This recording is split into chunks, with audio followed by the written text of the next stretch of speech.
Howdy everyone, my name's Spade Cosplay, but you can call me Spade, and welcome back to another video. This is going to be part 1 of making Red Riding Hood from SINoALICE, a game that I have found myself very addicted to. I had to make this 2 parts, otherwise it would have been way too long. So let's not dawdle and let's get into it. I started out by sewing a quick simple hood, nothing fancy, but we'll come back to that later. For now, I cut out all of my pieces for my cape.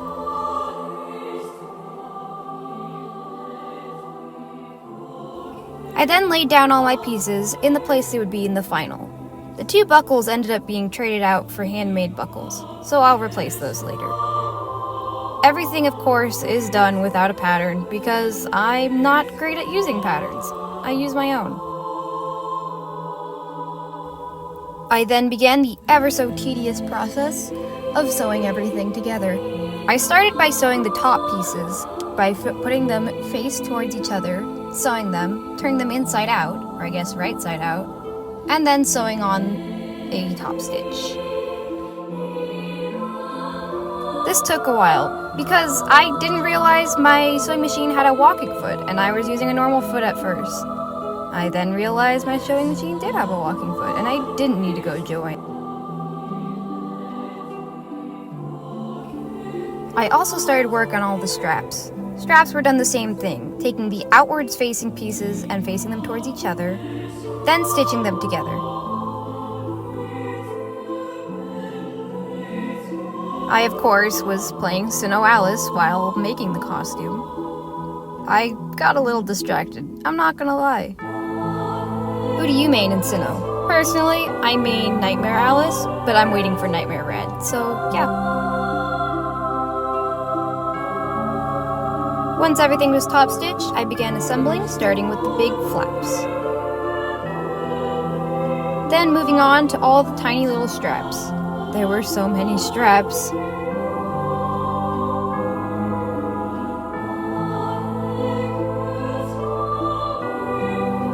Then I attached the top piece to the bottom piece. Looking good.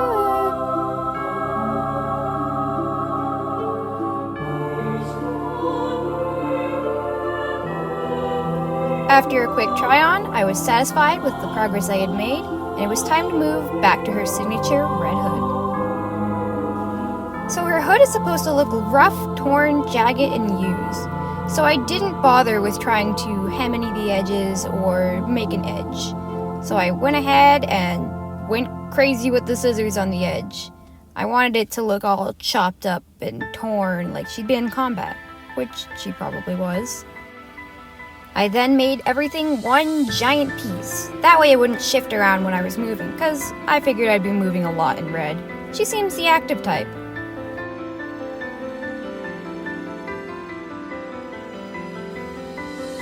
Another quick try on. A little spin, because that's what we do. And I apparently tried to fly at this point or something. I think I was just playing with the flaps.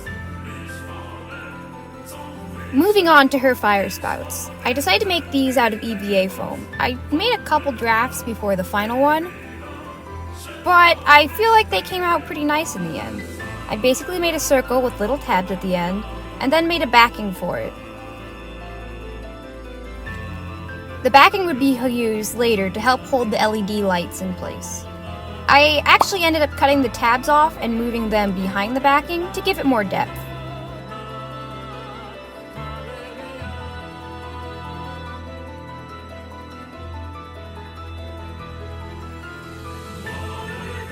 Here's all the pieces cut out.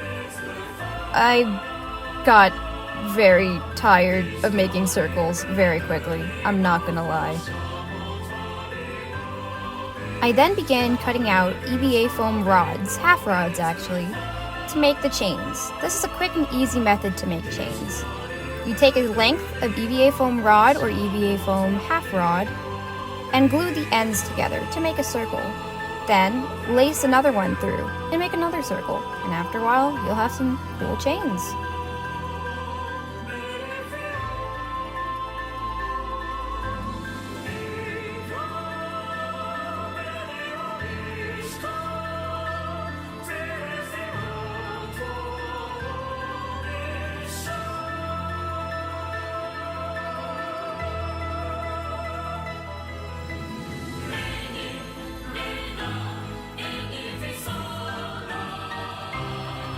I then did a quick test to see how everything looked, and it was looking pretty good. Working a lot better than I thought it would, actually.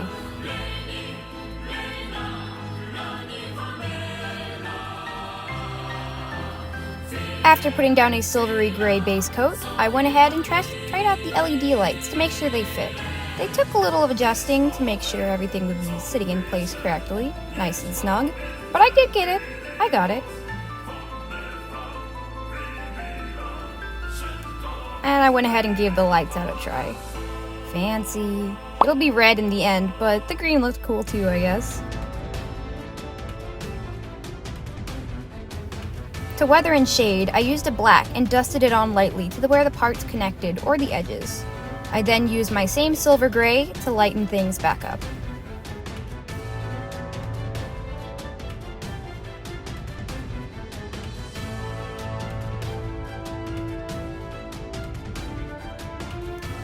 I then went through the tedious process of cutting out a bunch of belt buckles and gluing little rhinestones on them for the bolts. This was a mistake on my part. It looks good in the end, trust me. But my fingers will never forgive me for all the hot glue burns. With all the spouts finished, I went ahead and glued in just the bottom pieces for the lights, so that way I can change the batteries out, and gave the lights a try. I then also glued on some fancy little tools to make the flames look more flame-like and give them some more depth. 3D.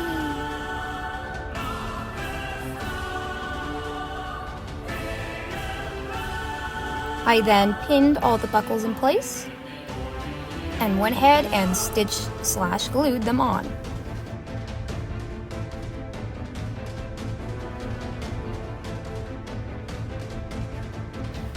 To attach the lights, I used a piece of EVA foam zip-tied to each strap and then glued the lights individually to each EVA foam piece. Moving on to her dress, I made a top and a bottom panel out of this white fabric with little ruffles and little pleats, I guess, in them.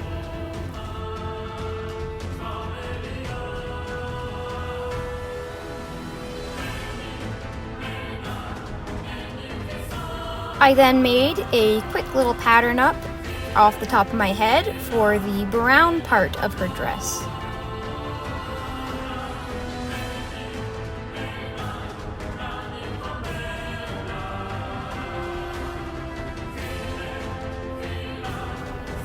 And because I can't be simple and I have to be extra, I went ahead and stitched on some lace and some ribbon to make things fancy. I cut a heart-shaped front piece to match Red's.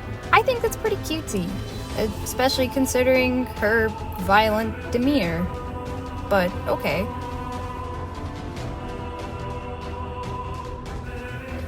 I then free-handed some quick sleeve patterns. I wasn't trying to be exact or anything fancy, just a simple princess-shaped sleeve pattern.